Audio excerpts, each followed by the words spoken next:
Hello, it's Olive from the Western Trust Recovery College.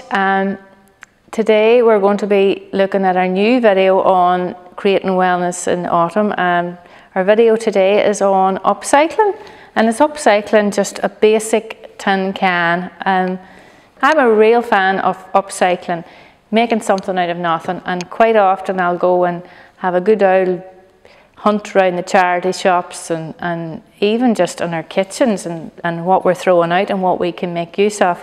So I wanted to just show you what we've done with just tin cans. Now these tin cans we have upcycled, and they're perfect for fitting a pot plant. So these are the actual giant, sort of, not giant ones, but they're the big sort of catering size ones. And you know, if you know anybody that's into catering, or even in some of the hotels or restaurants or whatever, you know, ask them if they've got any empty tin cans, because they're more than happy to give them away. And all they need is just a good wash out. These ones we actually got from our own catering department here in the hospital, so they're perfect for use. And it's amazing what you can make with a tin can. They're great for storages, like if you're into art and things like that, you can store brushes in them or pencils, or make them into a plant pot. And the other thing, which is what I am intending to do, is plant some bulbs in it as well. You know, maybe coming up to Christmas, some of the lovely hyacinth bulbs, and decorate the pot.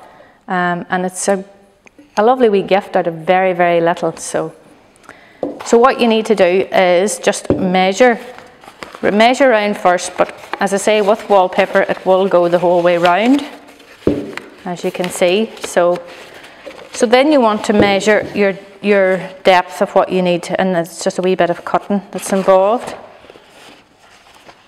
So I just line it in with the seam before the wee rim at the bottom, and pop it in there and just take a wee cutting.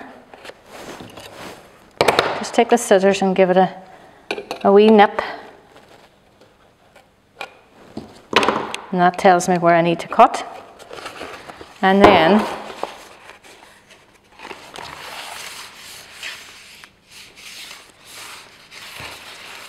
I'm just going to fold that over, and if you fold against the straight edge, it will keep it straight.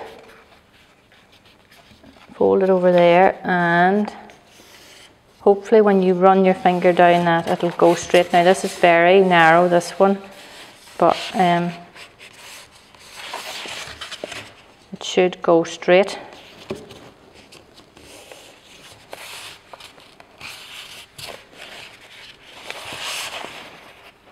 And you'll find that it'll come to meet the other end as well.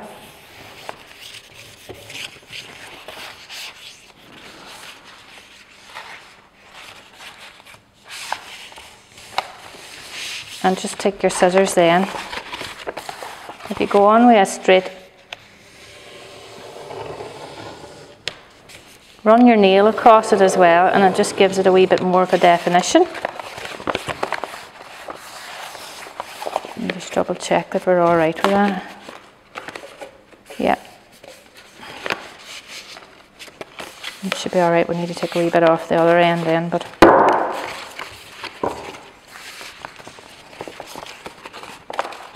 probably the easiest way to cut wallpaper is to just use a knife or the sharp end of the scissors on an edge. So I just open them out like that and slice it along. Just take your time. I mean, you can cut it if you want, just straight with scissors, but I find this gives me a good straight line.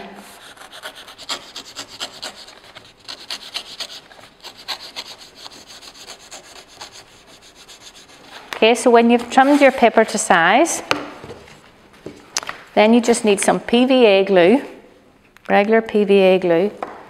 I just pop a wee bit in a pot here, and a wee paintbrush of any description. And it's a case I paint the paper first, because sometimes the wallpaper needs a wee bit to soak with. So I just paint the paper first. and then you paste your tin.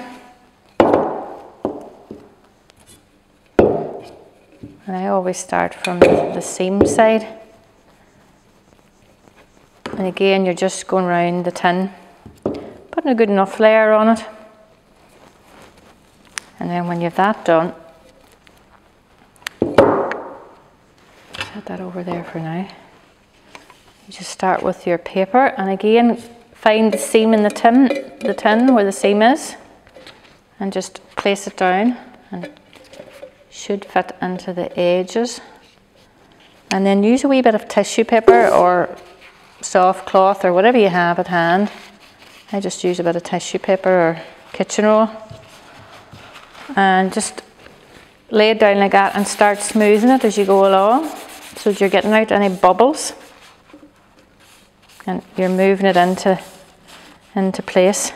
And don't panic if you get a bubble or whatever. You can just tip it back up again and keep going with it. So keep smoothing it as you go along, and it just overlaps, so you don't really see the overlap, because, as I say, the pattern is that way.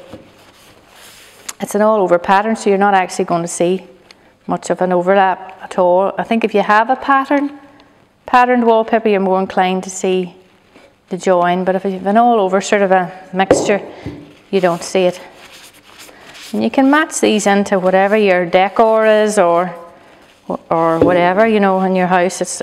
They're lovely, and they're really handy for storing all sorts of bits and bobs, I find, and great as plant pots, because it just hides the old brown plant pots.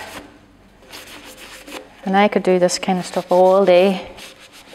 It's another one of my sort of wellness tools, where I would just think, right, what am I going to make today and what have I got in the house? So it's a great way just for me to get lost in it and while away an hour or two. And that's the job done.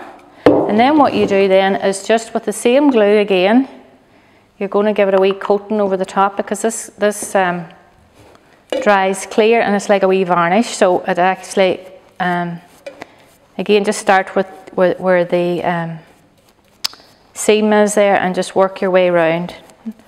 Doesn't have to be too heavily put on, but just work your way around.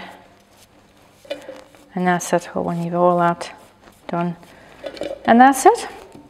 So there you go, that's the final finished article. As I say, just let it dry for an hour or so, and it's ready to plant up.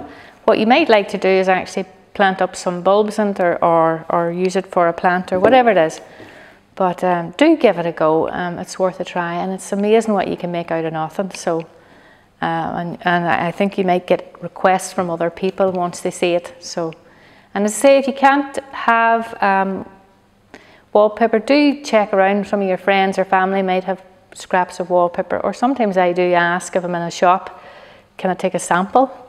I see a really nice wallpaper, and most people are happy to give you a sample. So do give it a go, and thanks for watching.